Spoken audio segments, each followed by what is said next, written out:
Thanks, Amy and Jess, for actually volunteering to work on this wonderful project. We're so excited you're doing it for us. And it brings me to some questions. I know both of you wanted to do this because this is kind of a subject that resonates with you. So actually, have you had any experiences with bullying in school? Yeah, my first experience of being conscious of bullying was in primary school, actually. I went to a really small primary school. There was only 6 people in my grade, and I guess it was pretty easy to gang up, in a small group of people. And I think I credit mostly my parents for giving me the tools on how to cope with bullying.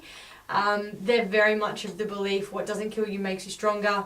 I'm not saying bullying's right, but they certainly gave me coping skills as a young human being that I've now developed and continued to use in my adult life. So I was not fortunate to be the product of bullying, but fortunate to have the parents that I had to give me the tools I needed. Thank you, Amy. What about you, Jess? Yeah, I've had we moved around a lot, like as kids. I moved to Queensland and, moved to England and then back to Sydney, so I was changing schools a fair bit, just with Dad's work. And I sort of found that, you try and fit in, obviously, wherever you go. And bullying it was just everywhere, and it was everywhere as being a new student, which is probably really common. But, you try and find how you can fit in, but... it was just sort of all around school, and I can just remember every different school there'd be a different, actually all the way through high school as well. And I wasn't the only one. It just goes on, It's sort of just everywhere.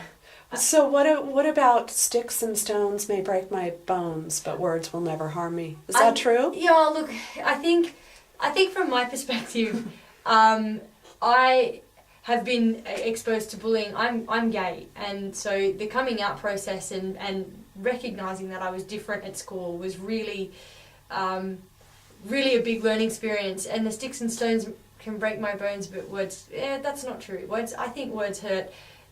During that process of my life, I could have handled a beating more than I could handle the things that kids would say behind your back just because you were different.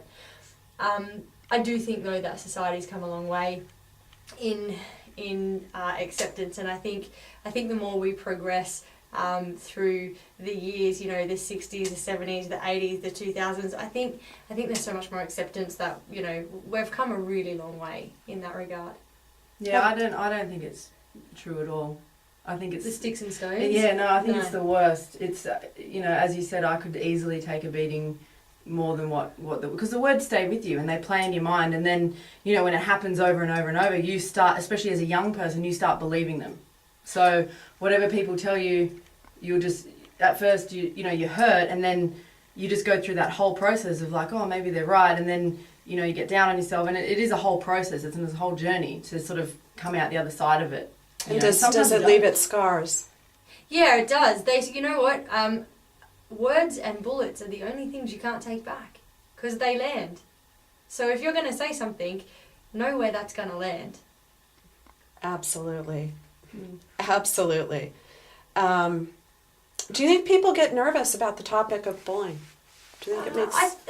I think it depends on the person. I know that bullying is becoming a big thing in the workplace, and I know that as a society we're starting to create programs around bullying. I think it's becoming far more recognised as an issue. But I think you do also have people who are of the old school, toughen up, you'll be right. And there's a lot of that attitude, especially in Australia. She'll be right, mate, come on, get over it. I didn't mean it. So, yeah, I don't know, maybe we're in an interesting time. It's definitely being recognised in the workplace, but it's still happening, so... Well, and really there are things like laws against defamation of character and libel and so forth, but that's when you get out of school as an adult. Yes. And so as a child, there are no laws against defamation, against libel, and so forth. And that's when the protection's really needed, when kids are in school and having to deal with that kind of thing. Yeah, I think it's recognizing a little bit of play school jousting as opposed to play school bullying. And there's a big distinction between those two things. I think that children do need to learn the coping skills for when they get into the real world and become an adult. But as you know, as we said, like, you know, jousting and bullying, they're worlds apart. Worlds apart. Do either one of you have any message for victims of bullying? Oh my gosh. I don't know how I don't just keep going. Just do what you're doing, and I don't know, I guess I wish someone had explained to me properly that the people that are doing it because they have a problem, not because you're a problem. That is, oh my God, Jess, that is so true. You know, I think the biggest thing, it's funny what you know now, what you wished you knew then. You know, Jess is right. People who are bullies harbour the biggest insecurities.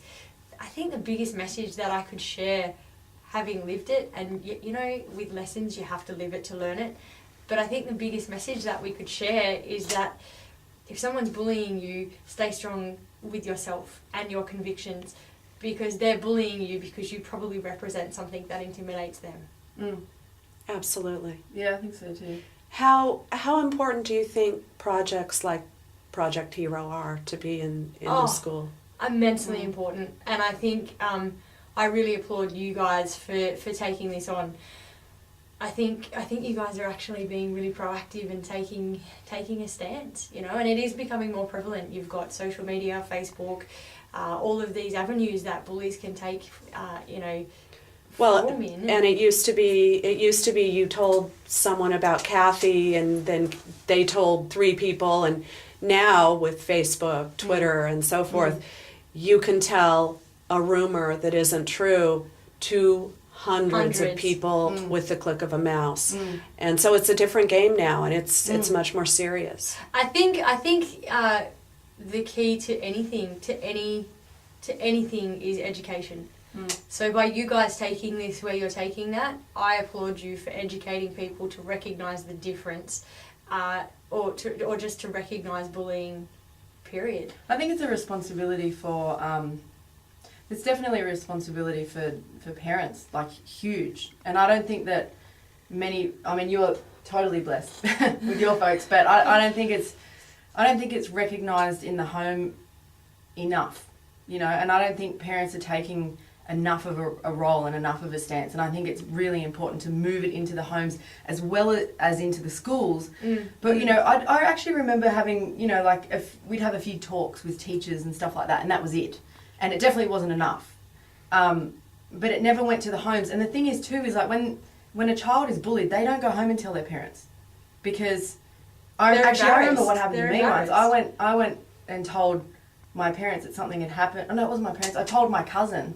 And she was older, and she was sort of like a little bit of a mentor to me. And she rang the school and spoke to my teacher about it, and I got pulled aside, and I was so devastated about that. It was embarrassing, and it was like, oh my gosh, now everyone knows that I've told them, and that actually just made it worse. It made it really worse. But I would just sort of, I don't know, there's almost a pressure that needs to go on parents to say, hey, talk to your kids. Right, and you know, talking about parents and then talking about, you know, schools and administrators, because in order for kids to thrive and be creative and, you know, perform in a really strong way, they need to feel safe in school. And sometimes oftentimes it takes teachers and administrators to really look beyond the surface to identify what's happening on playgrounds, at lunch, and so forth. How important is that? You know, I think one thing that I would like the education system or schools to do more of, everyone can see when there is a bully. Everyone remembers a school bully growing up. Teachers, if you ask them, what year, in 1999, who was the school bully? And I honestly, They teachers know. can tell you They who totally the bully know. is. Yeah. I guess from my perspective, I would like to see a proactive approach taken with the people who are identified as having bullying behaviour, and take that back to the parents. You do it at work, but we don't tolerate it. We've got a HR department to say this person is a bully and makes me feel uncomfortable. Why can't we do that in school? And if it was taken care of at a much that younger age, Yeah. would it be going into the workplace? But see, do you know, I've heard stories about that exact thing, and the parents take no responsibility. They go, "No, I don't want a part of it." You know what I mean? Because they don't want to take responsibility for the fact that their child is a bully because of what's going on at home, and that is a huge issue. Like that, because it's where it's coming from. You're a product of where Your environment. Absolutely. Yeah. And part of what Project Hero is going to do is give those kids some tools when they're not getting it at home, when they're not getting the direction, when they're not getting really any concrete tools at home to use. That's what we want to give those kids in this program, ways to either cope with the stresses that they're undergoing, which are making them exhibit bullying behavior, or if they're actually being bullied, what tools can they employ to get themselves out of the situation. It's such a two-pronged approach, isn't it, really? It is. The tools to defend yourself when you need to, and the tools to recognise when you need help. And oftentimes the bullied become the bully because they don't have any power. Well, it's a coping mechanism too. They don't know how to cope, and you don't know how to get past. You go either way. You go under, or you go over and above, and it's finding how to not do either, really, and survive and cope and not, just not be a product of them, So I guess it's sort of a hard medium. And when you're young and in school, you're not educated on how to do that. You don't know how to do that. You don't know how to make decisions properly, and sometimes the parents don't. There's no manual on. Exactly. We're assuming. Yes, sometimes we assume that these kids go home and the parent, yes, should be able to do that. Perhaps they were never in a situation where they were given the tools as well. So it's really almost a community fight. Where you're getting together, parents, teachers, administrators, students to mentor each other, and people that care passionately like yourselves about this topic. Yeah, I think you guys are doing a great thing. And we're really proud to be. Thank you for asking, because we're really proud to be part of it. Thank you so much for doing this. We just cannot thank you enough. So you're welcome.